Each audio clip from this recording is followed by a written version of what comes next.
마스크는 뺄게요. 얼굴이 어차피 방송을 통해 가지고 얼굴이 나와 가지고 이게 뭐 이제 가리고 있어도 소용이 없을 것 같아 가지고 얼굴은 저기 그냥 나오도록 찍어 볼게요. 그리고 그 머리는 이제 저기 부모님이 또 보셨나 봐요. 그래 가지고 저한테 너무 산발하고 있고 그냥 수염도 그렇게 기르고 있으니까 보기 좀 안 좋다고 그러셔가지고 이렇게 조금 이제 면도도 하고 그다음에 머리도 좀 깎았는데 뭐 제가 깎다 보니까 너무 짧게 깎아가지고 그냥 모자 좀 쓰고, 원래 일할 때 모자 쓰고 일을 하거든요. 먼지가 하도 많아가지고.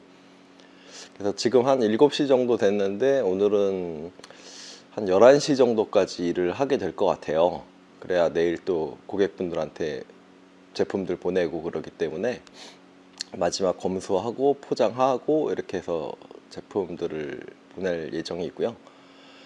그래서 PD 수첩 같은 경우는 제가 이제 그 MBC에서 전화가 와가지고 이제 촬영을 하게 되었고요.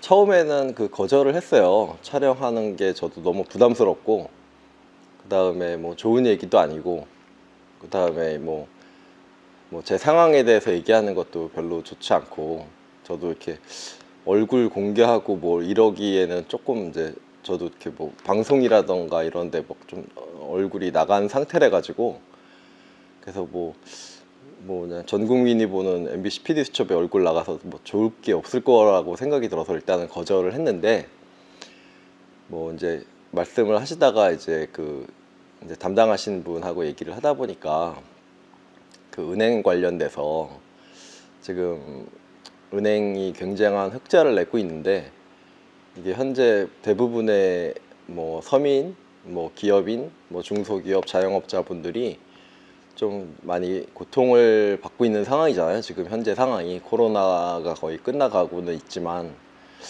그래서 여기에 대해서 문제점을 지적해야 된다는데 그런 부분에 이야기를 해주셨을 때 누군가는 해야 될 일이긴 한데, 뭐 지금 중소기업 사장님들도 은행과의 거래가 있으니까 그런 거를 촬영을 안 하실 것 같아요, 제 생각에는.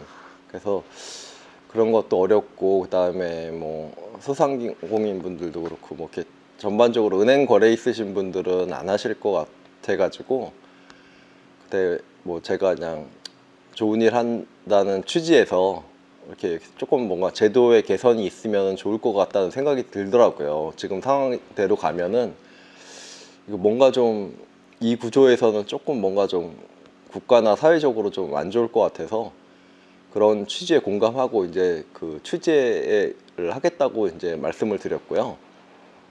그래서 처음에는 그 모자이크 하기로 하고 촬영을 하기로 했었어요. 근데 이게 아무래도 이게 모자이크를 하고 나면은 좀 이렇게 뭔가 이렇게 뭔가 신빙성이 떨어지니까 이야기가, 모자이크도 없이 이제 하기로 했고요. 그 다음에 이제 뭐 어차피 뭐 아는 사람들은 다 알 테니까 이름도 공개하고 그렇게 하고 촬영을 하기로 하고 이제 촬영을 했어요. 근데 처음에는 이제 인터뷰만 하신다 그래가지고, 그러면 1시간 정도 촬영하고 가시면 되겠구나 하고 저도 아무 생각 없이 그냥 되게 일하고 있었거든요. 일하다가 그냥 오시면 인터뷰 조금 하고 그냥 가시면 되겠다 했는데, 그 담당 PD분이 조금 더 촬영을 해줬으면 좋겠다고 말씀을 하셔가지고, 그래가지고 뭐 여러 가지 일하는 거라던가 뭐 가구 설명도 좀 해주시고, 그 다음에 저 사는 것도 잠깐 보여드렸더니 그냥 저기 아예 사는 것까지도 좀 이렇게 부탁을 하시더라고요. 그래서 근데 이게 컨테이너에서 하는 거는 저도 좀 너무 부담스러운 거예요. 그게 왜 그래요? 이게 뭐 좋은 데서 사는 것도 아니고 저는 이렇게 간단하게 인터뷰 정도로 생각했는데, 이게 굉장히 오래 찍었어요, 촬영을. 그래서 저녁 늦게까지 촬영하고, 그 다음에 그렇게 이제 그 담당 PD분이 또 저기 저녁도 사주셔가지고 저녁까지 먹고 헤어질 정도로 시간을 되게 오래 촬영을 해가지고, 저는 이게 뭐 다큐멘터리 프로그램인가 이럴 정도로 되게 여러 영상을 되게 많이 찍어가지고 좀 아무튼 좀 부담스럽더라고요.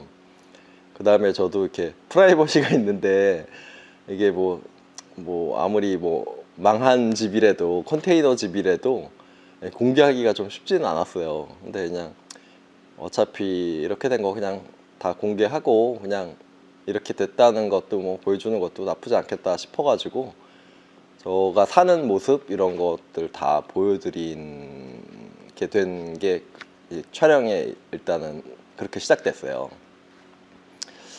그리고 은행 관련돼서는 제가 되게 여러 가지 얘기를 했는데 뭐 다 나간 건 아니에요, 방송에. 그 중에 이제 뭐 굳이 꼽자면 그 은행 꺾기라는 게 있어요. 혹시 아실지 모르겠지만 뭐 어려운 말가 좀 비속어 같은 말이지만 꺾기라 그래가지고 그 은행에 예금을 하면 저희 대출을 받게 되면 은행에서 보통 적금을 들어라, 보험을 들어라, 펀드를 들어라 이런 식으로 하거든요. 그걸 꺾기라 그래요. 그게 뭐 권유라고 말씀은 하는데 은행에서는 당사자 입장에서는 되게 압박이고 사실 불법이에요. 그렇게 이제 금감위에서도 제가 있을 때는 제가 사업하는 동안은 거의 대부분 꺾기를 했어요. 근데 이런 거는 또 방송에서는 안 다뤄주시는 게 이게 조금 민감한 문제이고 이게 방송 취지가 이제 좀 그쪽으로 가면 안 되니까 은행을 너무 또 지금 한 포커스에 맞추시다 보니까 그쪽으로 가신 것 같은데 저는 그 꺾기도 진짜 없어져야 될 거라고 생각을 하거든요. 그래가지고 은행에서는 지금 은행에서 그런 게 아니죠. 금감위에서 아마 꺾기를 금지시킨 지가 사실 되게 오래됐어요. 그거 신고하면은 사실 뭐 이렇게 뭔가 불법이기 때문에 금감위에 신고를 할 수는 있는데 근데 이제 그게 제도를 바꿔가지고 이제 최근에는 한 달 후에 이제 그런 한 달 후에 이제 한 달 전에는 그게 꺾기로 인정이 되고 한 달 후는 이제 그게 꺾기 인정이 안 되나 봐요. 그러다 보니까 은행이 이제는 한 달 후로 이제 그렇게 진행을 하는 것 같아요. 그러면은 이게 뭐 눈 가리고 아웅도 아니고 대부분 자영업자분들이나 사업하시는 분들 뭐 대부분 다 대출 받을 수밖에 없는 상황이고 그러면 또 은행에게 또 이제 그렇게 요구가 들어오면은 거절하기가 쉽지가 않아요. 돈이 없어서 돈을 빌리러 간 건데 어떻게 보면 근데 또 뭔가를 또 돈을 내는 일을 해야 되잖아요. 막 100만 원씩도 내고 저는 그랬거든요. 한 달에 막 100만 원씩 내고 다시 뭐 이제 뭐 적금을 들으라든지 아니면 뭐 펀드를 들으라든지 뭐 이런 식이에요. 그러니까 이게 돈이 없어서 돈을 빌리러 갔는데 또 돈을 들여서 은행에 또 집어넣어야 되는 이 아이러니한 상황이 벌어지니까 이 문제는 꼭 얘기를 해야 되겠다 하고 얘기를 했는데 방송에서는 안 나왔어요. 비하인드 스토리니까 이제 뭐 제가 여기서 얘기하는 거는 뭐 100%다 사실이니까 제가 사업하면서 뭐 다른 분들도 아마 이거 방송 보시는 분들은 제 유튜브 채널 보시는 분들은 뭐 나도 그랬는데 이를 대부분 다 그러실 거라고 생각을 해요.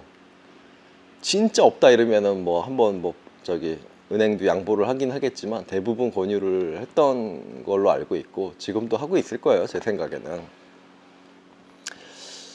그 다음에 이제 은행 관련돼서 이제 그 은행 대출이 이제 반론들이 있을 것 같아요.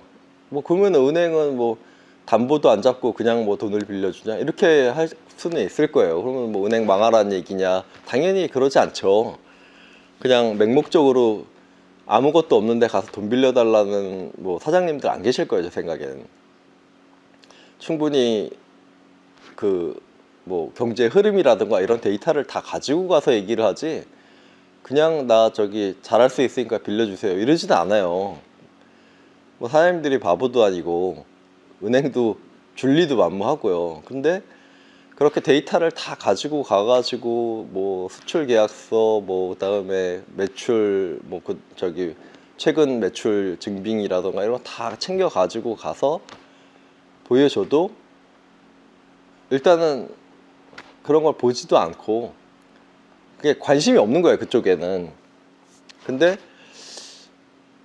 그렇게 되면 지금 뭐 매출 100억, 200억, 300억 하는 회사들도 그 신문이나 방송 보시면 아시겠지만 매덕이 없어서 부도가 나요.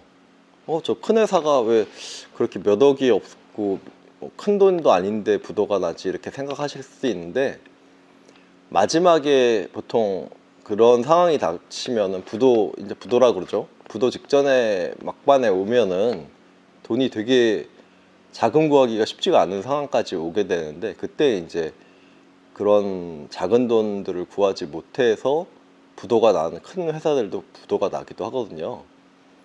저희도 금액이 큰 금액이 아니었고 그 정도면은 이제 뭐 이렇게 뭐 어음을 못 깎으면은 그거는 부도예요. 네, 그런 상황까지 이제 저희도 왔었고, 그러다 보니까 해외 같은 경우도, 해외는 그러면은 뭐 똑같지 않겠냐 이렇게 생각하실지 모르겠지만, 해외 같은 경우도 물론 담보가 중요하고 그렇지만 그런 성장성이라던가 미래 가치라던가 이런 쪽에 포커스도 많이 맞춰서 그 다음에 대출을 해준다고 하더라고요. 그러니까 미국 같은 경우는 뭐 지금 뭐 약간 문제가 생기기도 했죠. 근데 미국 은행들도 그렇지만, 미국은 그런 은행들이 있기 때문에 지금까지 그렇게 혁신 기업이 많이 나왔던 것 같아요. 한국 예를 보시면은 이제 딱 차이가 극명할 것 같아요. 한국은 지금 매출을 많이 올리는 기업들이 언제 때 회사들인가요? 굉장히 오래전, 뭐 6.25 사변 때부터 해가지고 6.25 전쟁부터 해가지고 뭐 그 후에 뭐 이제 뭐 삼성, 뭐 LG 뭐 이렇게 해가지고 다 대기업들 위주로 해가지고 이렇게 롯데 이렇게 운영이 되잖아요. 근데 미국 같은 경우는 옛날에 잘 나갔던 기업이 지금까지도 물론 잘하는 데도 있지만 잘하는 것도 있고, 신생 기업이 몇 년 안 된 뭐 그런 회사들이 계속 클 수 있었던 구조는 은행도 큰 몫을 하고 있다고 생각을 해요. 실제로도 그렇고요. 그냥 투자 잘 받아서 그렇게 된 거 아니야. 근데 물론 투자 시스템도 잘 돼 있지만 은행 시스템도 그런 쪽으로 되게 잘 돼 있다고 알고 있거든요. 그래서 이런 것들이 은행이 바뀌었으면 하는 뭐 저의 취지에서 이렇게 저도 방송에 출연하게 된 뭐 계기가 됐고요. 제가 드리고 싶은 뭐 PD 수첩 그 은행의 배신의 비하인드 스토리 뭐 이렇게 간단하게 이야기를 드렸고요. 여러분들 보시는데 뭐 그래도 방송에 나왔던 것과 제가 얘기하고 싶은데 빠졌던 것들이라던가 이런 것들을 조금 더 자세히 설명을 드린 편이고요. 그래서 간단하게라도 이렇게 촬영해가지고 간단하게 소식 전해 드릴게요. 네, 감사합니다.